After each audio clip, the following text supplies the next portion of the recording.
Hello बच्चों, चलिए प्रश्न को समझते हैं। उत्तरी गोलार्ध में पृथ्वी के चुंबकीय क्षेत्र की बल रेखाएं किस ओर दिष्ट होती है? पृथ्वी की तल की ओर या तथा पृथ्वी की दूर की ओर? तो सर्वप्रथम हम यहाँ पर देखेंगे मुख्य अवधारणा। मुख्य अवधारणा। तो बच्चों यहाँ पर मुख्य अवधारणा होगी कि अगर हम किसी भी चुंबक की बात करें द्विध्रुव होते हैं चुंबक में। जैसे दो यहाँ पर पोल हैं, एक तो एन पोल और एक एन ध्रुव और एक एस ध्रुव होता है, ठीक है। तो ये जो चुंबक है, इसमें से जो चुंबकीय बल रेखाएं निकलती है वो एन ध्रुव से किस तरफ निकलती है? एस ध्रुव की तरफ निकलती है, ठीक है। और अंदर की तरफ देखेंगे तो एस ध्रुव से एन ध्रुव की तरफ निकलती है, ठीक है। तो अगर हम पृथ्वी की बात करें, देखिए पृथ्वी जो है,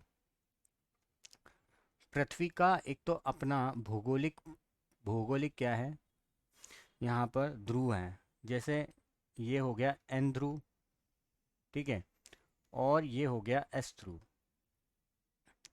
अब ये जो एन ध्रुव है एस ध्रुव है, अगर इनमें अगर हम देखें तो हमारी जो चुंबक है वो चुंबक की तरह यहाँ पर ये क्या करती है, चुंबकीय बल रेखाएं यहाँ पर उत्पन्न होती है। पर चुंबकीय बल रेखा में जो हमारी पृथ्वी से विपरीत यहाँ पर क्या होते हैं, पृथ्वी के विपरीत यहाँ पर क्या बनते हैं, पोल बनते हैं। जैसे यहाँ पर एन ध्रुव है तो यहाँ पर कौन सा पोल बनता है? एस। और यहाँ अगर एस ध्रुव है, एस ध्रुव है, एस ध्रुव मतलब दक्षिणी ध्रुव है। अगर यहाँ पर ये क्या है हमारा, दक्षिणी ध्रुव है, भौगोलिक। ये दोनों तो भौगोलिक हैं, ठीक है। ये दोनों क्या है हमारे, भौगोलिक है। और पृथ्वी पर जो चुंबकीय बल रेखाएं हैं, चुंबक है वो बिल्कुल विपरीत है। यहाँ पर एन और यहाँ पर क्या होगा, एस ध्रुव होगा, ठीक है। तो एन और एस ध्रुव होगा और ये एकदम विपरीत दिशाओं में होगा, ठीक है। तो अगर हम यहाँ पर अगर इसको बीच में से अगर हम इसको विभाजित करें तो ये तो हमारा बनेगा कौन सा गोलार्ध? ये बनेगा हमारा उत्तरी गोलार्ध, ठीक है। और ये बनेगा हमारा उत्तरी गोलार्ध और ये बनेगा बच्चों हमारा दक्षिणी गोलार्ध, ठीक है। तो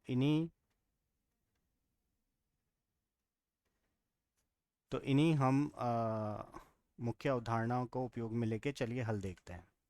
तो बच्चों हमें दिया क्या हुआ है, पहले तो हम वो देखते हैं।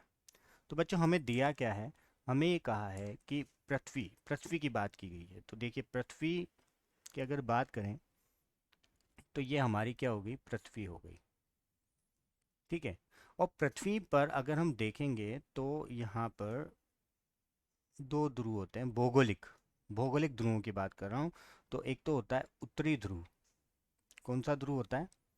एक होता है हमारा उत्तरी ध्रुव और एक होता है हमारा उत्तरी ध्रुव, ठीक है, भौगोलिक उत्तरी ध्रुव, भौगोलिक उत्तरी ध्रुव। और ये होगा हमारा भौगोलिक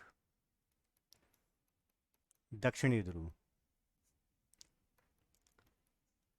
और जब ये पृथ्वी घूमती है तो पृथ्वी के घूमने की वजह से यहाँ पर यहाँ पर पृथ्वी के अंदर जो बहुत सारा यहाँ पर आयरन रखा हुआ है या लोहा रखा हुआ है, वो लोहा क्या होता है, वो घूमने की वजह से वो किसकी तरह अ, अभिनय करता है, वो अभिनय करता है किसकी तरह, एक चुंबक की तरह।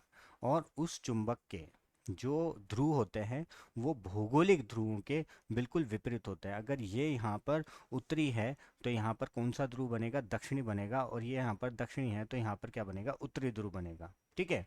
तो ये तो क्या हो गया हमारा एस पोल और ये हो गया हमारा एन पोल। तो पृथ्वी को अगर हम दो भागों में विभाजित करते हैं तो अगर भौगोलिक के आधार पर देखें तो ये क्या हो जाएगा हमारा उत्तरी गोलार्ध, ठीक है बच्चों। और ये वाला पार्ट हो जाएगा हमारा दक्षिणी गोलार्ध, ठीक है।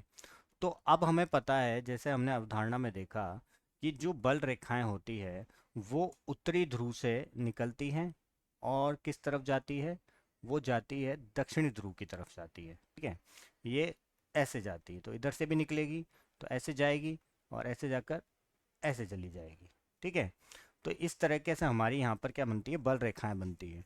तो अगर हमारे प्रश्न की बात करें तो आपको यहाँ पर पता लग रहा होगा ये क्या है, ये चुंबकीय बल रेखाएं हैं। पृथ्वी पर जो उत्पन्न होने वाली चुंबकीय बल रेखाएं हैं वो ये बल रेखाएं हैं। तो आपको यहाँ से पूरा पता लग रहा होगा कि उत्तरी गोलार्ध में जो चुंबकीय बल रेखाएं हैं वो पृथ्वी तल की ओर आती हुई नजर आ रही है। देखिए यहाँ से अगर आप देखोगे तो ये पृथ्वी तल की ओर आती हुई नजर आ रही है। किस तरफ की बात कर रहा हूँ मैं? उत्तरी गोलार्ध की बात कर रहा हूँ। तो हमारे जो प्रश्न का उत्तर होगा वो होगा कि उत्तरी गोलार्ध में चुंबकीय बल रेखाएं रेखाएं पृथ्वी के तल की ओर, पृथ्वी के तल की ओर, तल की ओर क्या नजर आती है? आती हुई दृष्ट होती है। आती हुई यहाँ पर क्या हो रही है? आती हुई दृष्ट होती है। ठीक है, तो यहाँ पर आती हुई क्या होगी? दृष्ट होती है। तो हमने मुख्य अवधारणा के आधार पर सिद्ध कर लिया है। मैं आशा करता हूँ कि आप लोगों को समझ आया होगा। धन्यवाद।